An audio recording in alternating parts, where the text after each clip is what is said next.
Welcome to Fantasy Smack Talk. I'm Dustin, sitting here at Nameco. Had a little hiatus from basketball because of the holidays, but we're back. But before we get into it, we got our bowl pick'em going up on the site. Basically, you just pick all the games for the college bowl games on who you think's gonna win. We're working on the prizes right now. If you get the most right, you win. It's gonna be a lot of fun. Give you a reason to watch some of those toilet bowls out there that you would normally not care about. So go ahead and get on there. There's a link on the homepage.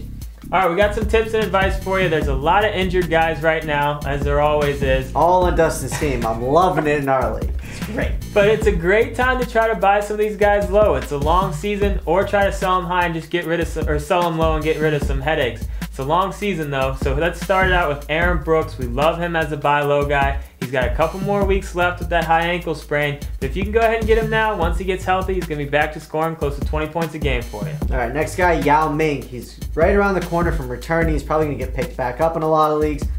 Don't even touch him. If you got him, get rid of him. Try to sell him for anything you can. We hated him coming into the year. He's not playing back-to-backs. He's obviously very injury prone. He's already proved that. Just stay away from Yao Ming at all costs. Moving on, Carlos Boozer. He's actually going to come back this week, but we still like him as a buy low guy if you can get him. You know, some owners might be willing to dish him off a little bit cheap just because we're not sure how healthy he's going to be when he comes back. So we say try to get him if you can. I got two white guys that are big with bad haircuts, and Kamen and Bogut. You know, both of these guys are coming off an injury. They should be back.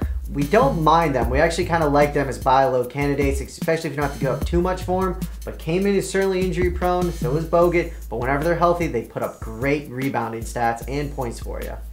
All right, one more big guy for you, and Andrew Bynum. He looks like he's going to come back in a couple of weeks, a little bit ahead of schedule.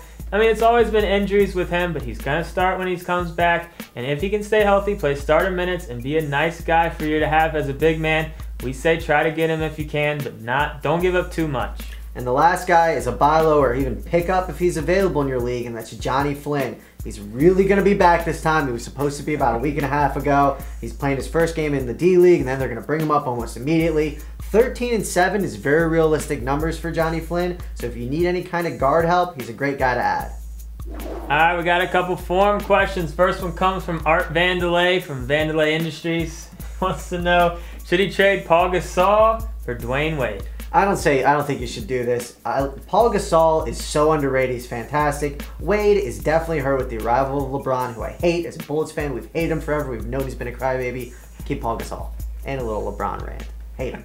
All right, Dustin. Renegades of Funk want to know he needs a center badly. He wants to trade OJ Mayo and Tony Parker and get Boozer in return. At this point, I think you're giving up a lot to get Boozer. Wait until he comes back. Make sure he's going to be healthy and look good and put up numbers before you do this. I think this is a fair trade for a healthy Boozer. But wait until he comes back and starts putting up numbers. And then I think you do this trade if you can afford to give up two good guards.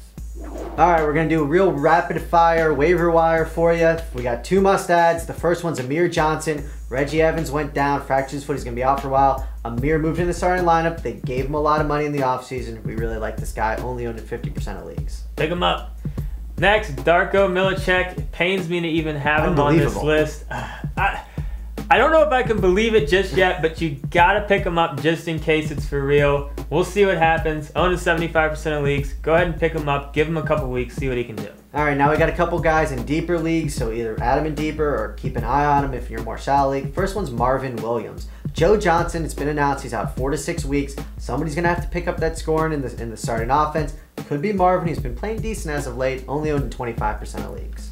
Next is a guy, Ty Lawson, only on 20% of leagues. These are the kind of guys I love picking up in deeper leagues. Guys that have just enough value to make it worthwhile picking them up, but if something happens like Billups gets hurt or Billups gets traded, Lawson instantly a top 15 point guard. I love him as a pickup and just to see what happens with some of this trade stuff. Another guy that's now starting is Jason Thompson, but he's starting in Sacramento.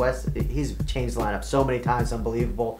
Only owned in 20% of leagues. If he keeps starting, he's certainly going to produce, but look out, he might be starting just so they can try to trade him. Next, we got Sonny Weems, only on in 25% of leagues. I do love this guy. He's an explosive player. He had a very impressive about 2-week stretch. Last couple of games, a little bit subpar, but he is starting. He's playing a lot of minutes. He could be a nice pickup for you. And the last guy is Wesley Matthews. With Brandon Roy's knee being such a huge issue, he was playing a lot of minutes last week, played great during that time frame. Now, even with Roy back, they plugged him into the starting lineup. His first game back with Roy, he scored 25 points. He's a must-own in pretty much in all leagues, but certainly in deeper. Certainly keep an eye on. The reason he's on that list is Brandon Roy is still there, but that knee's ready to fall apart anytime. Trust me, I know. I own him, and it's painful. So painful. So that's it. Stay for healthy, this Brandon. show. Like we've said, this is going to be a bi-weekly basketball show, so we'll be getting to a groove from here on out for the rest of the season. Get into that bowl pick'em. Brett and I'll see you in the forums.